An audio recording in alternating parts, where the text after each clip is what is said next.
लोग अभिनंदन करते हैं। आज पूरा देश 75वां गणतंत्र दिवस मना रहा है। इस अवसर पे माननीय मुख्य अतिथि द्वारा सर्वप्रथम भारतीय तिरंगे झंडे का ध्वजारोहण, माननीय मुख्य अतिथि द्वारा ध्वजारोहण।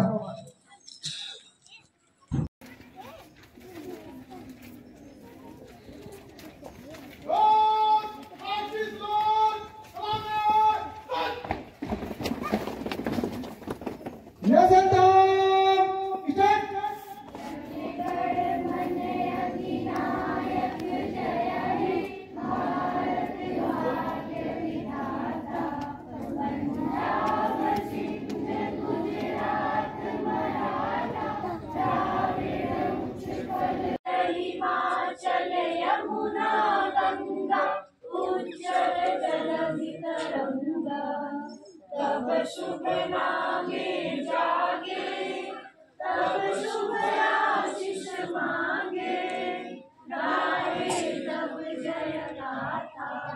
जनगण मंगलदायक जय हे भारत भाग्य विधाता। जय हे जय हे जय हे जय जय जय जय हे। भारत माता की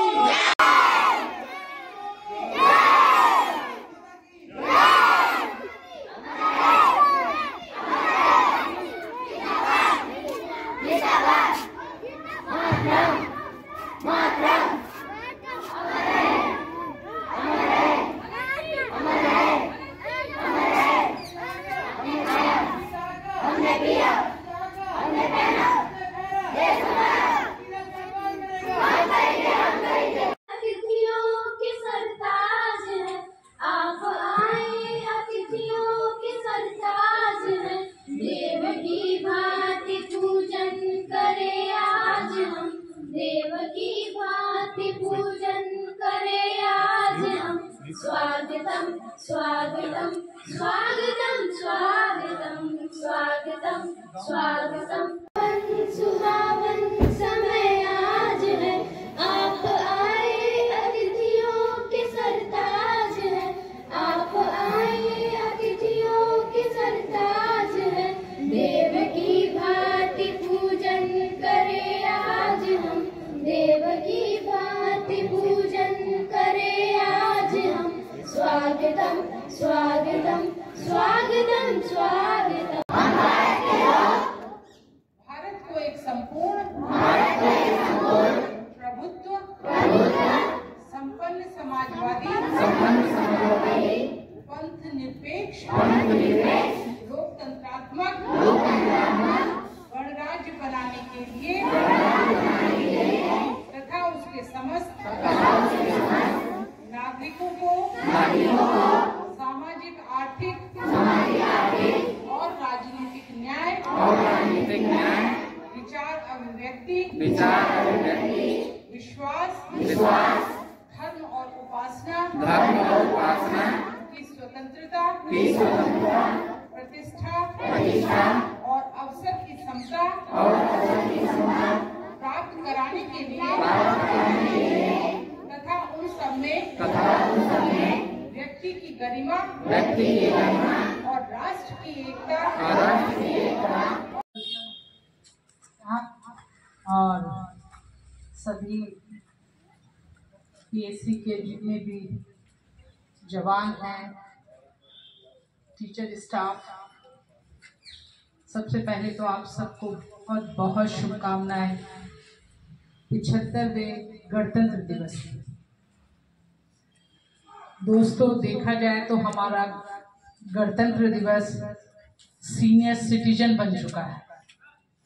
और सीनियर सिटीजन किसको कहा जाता है? जिसको बेइंतहा सम्मान दिया जाता है। वो उस श्रेणी में आ जाते हैं जहां उनको सीनियरिटी का एक अलग सम्मान मिलता है। तो हमें वैसे भी अपने गणतंत्र दिवस की मान मर्यादा रखनी है और केवल इसको एक झंडा फहराने मात्र या राष्ट्र गान गाने मात्र तक ही सीमित नहीं रखना चाहिए। इसके जो संविधान ने हमें मौलिक अधिकार दिए हैं या कर्तव्य दिए हैं, उनको हम आम जिंदगी में भी अपने जीवन में आत्मसात करें, ये हमारी प्रायोरिटी रहनी चाहिए। अभी कमलेश जी एक उदाहरण दे रहे थे कि बच्चे ने कहा कि सर मैं पंखा तोड़ सकता हूँ। तो जो भी वो बच्चा रहा हो, लेकिन बच्चों मैं आप सबको बता रही हूँ कि आप क्या कोई भी अधिकार की सीमा वही खत्म हो जाती है जहां दूसरे व्यक्ति के अधिकार की सीमा स्टार्ट हो जाती है। तो आप किसी भी चीज को खराब नहीं कर सकते हैं, तोड़फोड़ नहीं कर सकते हैं। क्यों? क्योंकि आपने कहा ये मेरा अधिकार है, मैंने इसको स्वतंत्रता के अधिकार के तहत तोड़ दिया। लेकिन जो लोग उस हवा से वंचित रहेंगे, आपने उनके अधिकारों का हनन कर लिया, तो वो आप नहीं कर सकते हैं। हिंदुस्तान का कोई भी कानून आपको ऐसी पहल करने की अनुमति नहीं देता जिससे कि आप दूसरों के अधिकारों में हनन पैदा कर सकें।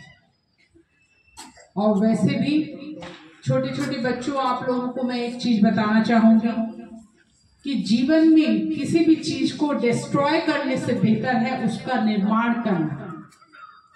चाहे वो कोई भी चीज है। अपनी कॉपी के पन्ने फाड़ने से पहले 10 बार सोचिए कि इस एक पन्ने को बनाने में कितने वृक्षों ने अपनी पत्तियां दी हैं, कितने श्रमिकों ने अपना श्रमदान दिया है, तब ये पन्ना बना है। बच्चों में आदत होती है, मेरे भी बेटे हैं सम्राट, उनमें उनको भी मैंने देखा है कि जब मन में आता तब पेपर को ऐसे फाड़ देते हैं जैसे पेपर की कोई अहमियत ही नहीं है।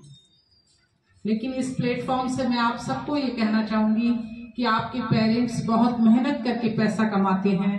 उनकी आप 10 कॉपी मांगेंगे, वो आपको 10 कॉपियां देंगे, लेकिन उन कॉपीज की रक्षा आपको करनी है। बच्चों उनको संभाल कर रखेंगे तो वो विद्या भी आपको और अच्छे से आएगी।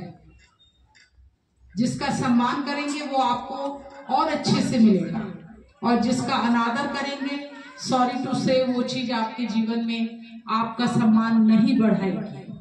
और ये सिद्धांत हर चीज के लिए लागू होता है। जिसकी भी कद्र करेंगे आप, रिश्तों की कद्र करेंगे, रिश्ते आपकी कद्र करेंगे।